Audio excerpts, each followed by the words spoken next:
Howdy folks. Well, this is an update on the Thor 4 Smart Scope, Thermal Scope. I ended up, as you saw in the last little video, I ended up having a problem with the 1.25 384.5X, and I sent it back for the second time, and I just had a bad feeling about it. So I didn't even wait until they determined what was wrong with it, but I knew it was going to be the same thing. So I ended up talking to the salespeople and got a price on this upgraded one right here. So this one here, let me make sure I get the right terminology for you. This is the 640 by 480 sensor. It's the 1-10X, and it looks like this is coming in camouflage. That's kind of a bonus. I didn't know it was going to be camouflage, but we'll check out, see what it's going to look like.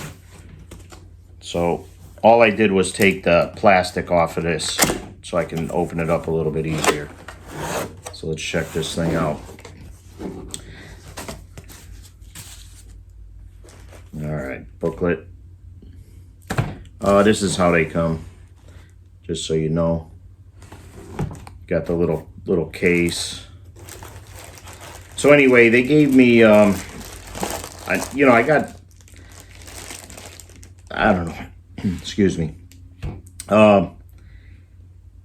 Getting a price on this new one, there's pros and cons, plus or minus. I probably lost a little bit of money up front because they gave me $1,000 off of this one, which I felt was reasonable. I did get the other scope at a decent price. It was like a sale deal, and I saved around $400 on that one. But in the scheme of things, you know, I paid like $1,900, or not quite $1,900, like 18 something for that one. This is a $3,000 scope, so, you know, giving me $1,000 off, what the heck, I went for it, and I feel better about it. So whatever it is, what it is. I just didn't want to get stuck again with another problem scope. So this was me giving ATN a second chance. Actually, I really like this camo pattern on here. It's pretty cool. We're going to get this mounted on the gun today, and hopefully I have time to sight it in. But this is going to be the moment of truth right here. So the last one that I got, I wasn't even able to power it on. So let's see what happens. So I just hit the power button. There it goes. I don't know if you could see anything in there. You could see the light. And I do have crosshair. It just cycled once. I have about a little more than half charge on here. I don't know if that will focus. Oops, let's see if I could get it to show you. All right, you might be able to see in there, I'm not sure. But this one seems to be working just fine so far. That's a good thing. So what I'm going to do is I'm going to just record. Oh, I got to get my SD card. So what I'll do is I'll record something out of here just to show you. All right, so I grabbed my SD card from the other scope, and that goes in this little side thing right here. And it only goes one way. Actually got it in. All right, so the scope is still on. So I'm going to record a little bit of the dog sleeping over there. And it's in white hot right now. I prefer black hot for close range. Okay, so I'll plug that into the video. I gotta refresh my memory on switching over to. So what I also have to do is hook this up to the interweb, to the app. I just got to refamiliarize myself with everything, controls. But anyway, I'm going to get this thing mounted on the weapon. For now, it's again going back on the 22 Gammo air rifle, just for varmints, rats, nuisance animals. You know, obviously stuff that's, you know, I'm not hunting or anything like that. I'm just getting rid of nuisance things that are attacking my crops and different things, chicken feed and all that. The rat population, now I got rid of 17 of these suckers already. Kind of bleeding hearts, feeding stray cats and stuff, leaving food outside all night long, and that attracts these things in from the waterways. And then next thing you know, they're out and about and they're in people's gardens and everything else. So don't feed these animals. If you leave the cats alone, the cats will feed on mice, snakes, rats, different things. There's a lot of feral cats around here because the people are feeding them. But let them, if they're going to be here, let them be wild. Because if you're feeding them, they're not going to do their job. They will not. They're going to just be used to you feeding them. They're like Section 8s. But like I said, I got rid of 17 already. One as late as yesterday with the gopher hawk trap. That thing is awesome. I think I got 7 or 8 rats with that already. Love that thing. But I'm going to take a few minutes. I'm going to get this mounted on the weapon, and we'll get back to you.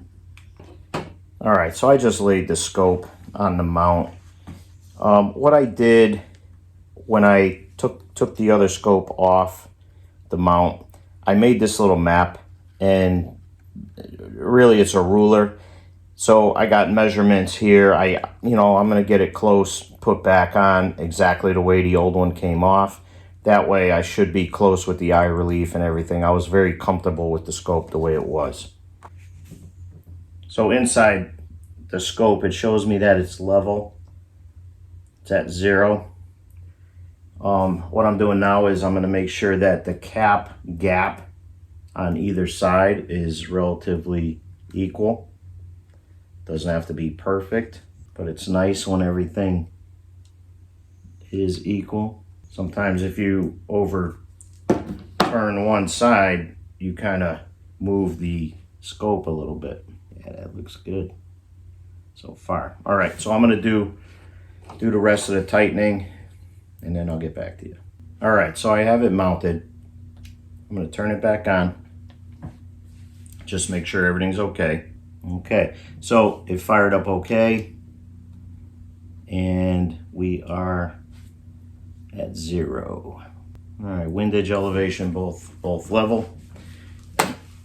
All right, so it actually looks pretty sick. Now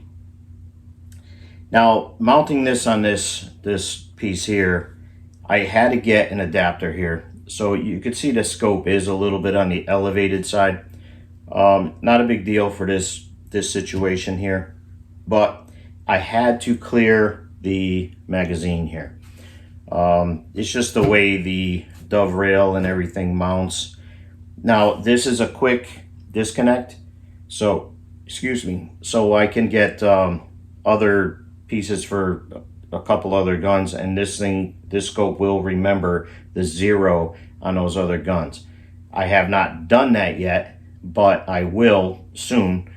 And we'll double check the 0 as we switch this from one weapon system to another. And I say weapon system, but this is a tool, like a hammer, screwdriver. I don't get excited for this stuff like some people do. This is a tool. I'm using this to eliminate varmints, protecting my investment of my garden, my chickens, and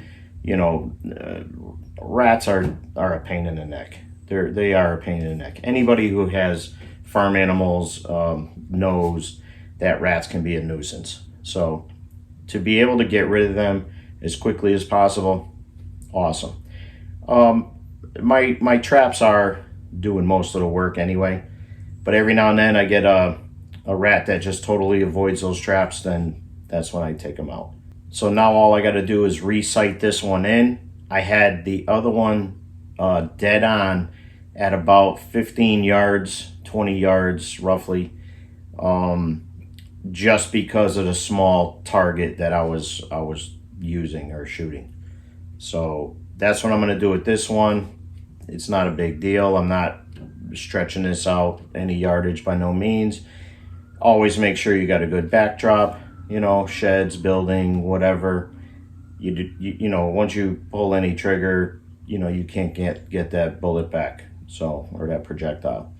So always safety first, and always treat them like they're loaded. Don't forget that.